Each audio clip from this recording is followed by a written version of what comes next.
I am the Tofu Golem. Please enjoy the video. You begin by confirming your animation has baked root motion and a clear root bone. Import the FBX into Ue5, enable import animations, and preserve local transforms so motion stays intact. Make sure the skeleton matches your character or select retargeting now. Mismatches cause drift later.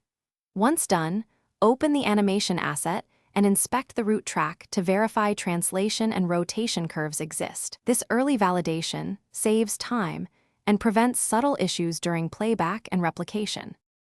Next, decide how Ue5 should extract root motion. Open the animation asset and set root motion mode to montages only or root motion from everything depending on whether you use montages. Then create an animation montage, add the animation sections, and set appropriate blend in /out times and sync groups so multiple animations align.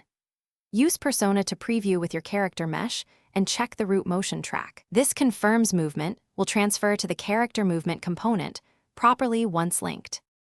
Finally, hook root motion into your pawn. Enable root motion from montages in the character movement component if using montages, and drive transforms in your anim instance by extracting root motion during animation ticks. Make sure your capsule collision and movement modes accept the incoming translation to avoid sliding or clipping. Test in PIE and possess the pawn. If movement looks wrong, visualize root motion in Persona, check collision offsets, and confirm replication settings for multiplayer so root motion behaves. Thanks for watching.